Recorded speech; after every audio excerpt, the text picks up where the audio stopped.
চা বাংলাদেশ সহ সারা বিশ্বের অত্যন্ত জনপ্রিয় একটি পানীয়। আধুনিক বিশ্বের অধিকাংশ দেশে কর্মচঞ্চল মানুষের দিনের শুরুটা হয় এক কাপ চায়ের মন মাতানো সৌরভে। সিলেটের মালনীছড়ায় 1854 সালে এ অঞ্চলে প্রথম বাণিজ্যিকভাবে চা চাষ শুরু হয়। ধীরে ধীরে চা দেশের অন্যতম সম্ভাবনাময় শিল্প হিসেবে বিকশিত হতে থাকে। 1957 সালের 4 জুন চা বোর্ড পুনর্গঠন করে চেয়ারম্যানের দায়িত্ব দেওয়া হয় জাতির পিতা বঙ্গবন্ধু শেখ মুজিবুর রহমানকে। বঙ্গবন্ধু চা শিল্পের টেকসই উন্নয়নে চা গবেষণার প্রতি বিশেষ গুরুত্ব আরোপ করে গবেষকদের জন্য ল্যাবরেটরি ও লাইব্রেরি স্থাপন করেন। এছাড়াও ঢাকার মতিঝিলে চা বোর্ডের জন্য নিজস্ব ভবন নির্মাণে উদ্যোগ গ্রহণ করেন। 1971 সাল 7 মার্চ বঙ্গবন্ধু পশ্চিম পাকিস্তানের শাসক গোষ্ঠীর বিরুদ্ধে স্বাধীনতার ডাক দিলেন।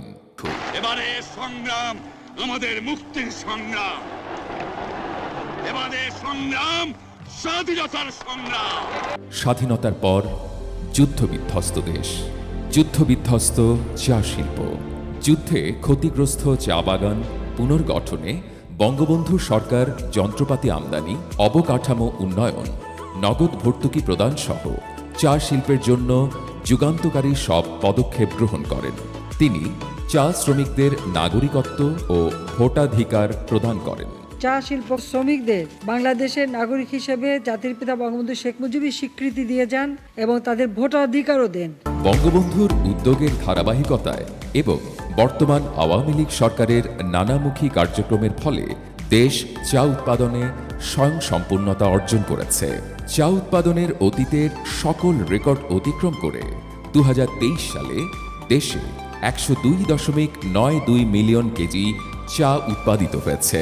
1996 সালে তৎকালীন ও বর্তমান মাননীয় প্রধানমন্ত্রী শেখ হাসিনা পঞ্চগড় সফরে এসে প্রথম সমতলে চা চাষের সম্ভাবনার কথা বলেন। আমি পঞ্চগড়ে গেলাম, সেখান থেকে বাংলা বাঁধ হয়ে একেবারে আমাদের বর্ডার পর্যন্ত আমি হেঁটে চলে গিয়েছিলাম দেখতে।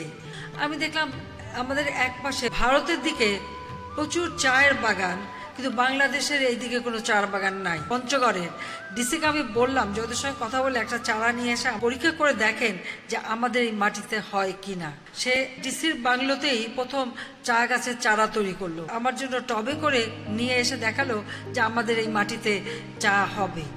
তারপরেই আমরা উদ্যোগ নিলাম।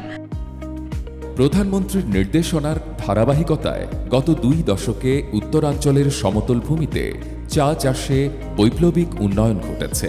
চা এ অঞ্চলের দারিদ্র্য বিমোচন ও আর্থ সামাজিক উন্নয়নে গুরুত্বপূর্ণ অবদান রেখে চলেছে। উত্তরাঞ্চলে চা সম্প্রসারণের অপার সম্ভাবনাকে কাজে লাগাতে পঞ্চগড়ে সম্পূর্ণ অনলাইন ভিত্তিক দেশের 3য় চা নিলাম কেন্দ্র চালু করা হয়েছে। আওয়ামী লীগ সরকার চা শ্রমিকদের জীবনমান উন্নয়নে নানাবিধ কর্মসূচি বাস্তবায়ন করছে। মাননীয় প্রধানমন্ত্রীর প্রত্যক্ষ নির্দেশনায় চা শ্রমিকদের দৈনিক মজুরি বৃদ্ধি করে 170 টাকা নির্ধারণ এবং অন্যান্য সুযোগ সুবিধা বৃদ্ধি করা হয়েছে। নিলামে চায়ের মূল্য হ্রাসের ফলে ক্ষতিগ্রস্ত বাগান মালিকদের সুরক্ষা এবং চা শ্রমিকদের মজুরির নিশ্চয়তার লক্ষ্যে চলতি নিলাম বর্ষ থেকে চায়ের ন্যূনতম মূল্য নির্ধারণ করে দেওয়া হয়েছে।